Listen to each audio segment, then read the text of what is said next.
what is consciousness? When we talk about consciousness and the way that you are going to be explaining it, what exactly are we referring to? That's a super tricky question because so many people mean so many different things by it.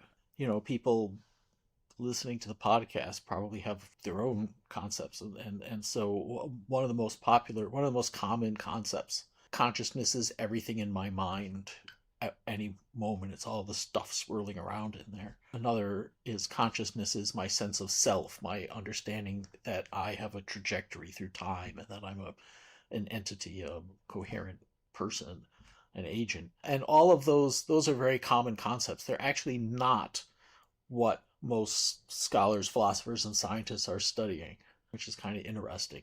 Those things would be considered the content, the stuff that's in your consciousness.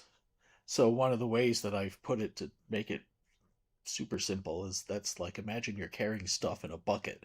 That's the stuff in the bucket. What scholars of consciousness tend to be interested in is what is the bucket? What is the bucket made of? How is it that we have a subjective experience of anything at all, whether it's visual perception or self knowledge or a thought, whatever it is, doesn't matter.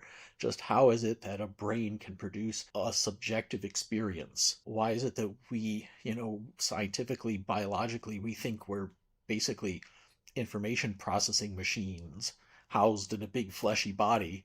How does that thing apparently produce, or at least claim to have, a subjective experience that we describe as being separate from the physical world, right? Because there's the world of physics and things push on each other and there's forces and energy, and then there's a feeling.